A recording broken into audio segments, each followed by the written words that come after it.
think one of the biggest challenges is, again, how do you measure that and what kind of cross-platform measurement metrics are defined? And I think that the industry struggled with that to some degree.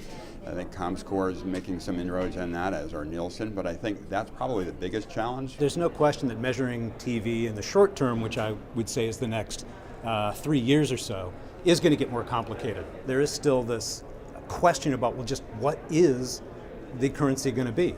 Are we going to move from C3 to C7 or even C28?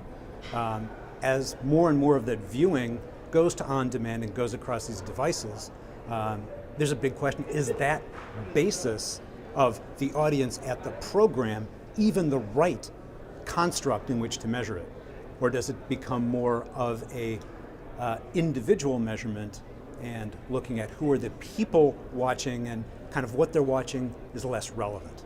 Standardization in the way video is bought and sold on the internet is certainly an important a way for us to get there faster. And obviously there's lots of different things that are being considered. How do you transfer GRPs and think about it in digital and video? How do you kind of standardize the buying format? You know, is it cost per view? Is it continue to be cost per thousand? I think we're kind of double downing on cost per view. We think that's a great model. But I do think that standardization is one, so I think that will certainly drive the ships faster. And I do think that working together as an industry to really iron out like what makes the most sense for the consumer and what makes the most sense for them in regards to getting their video they want to watch. And then secondly, what makes the most sense in the way that advertisers truly want to get to those users. And then thirdly, like how can we collaborate on what the best delivery mechanism for those ads will be. And I do think technology will really drive most of that.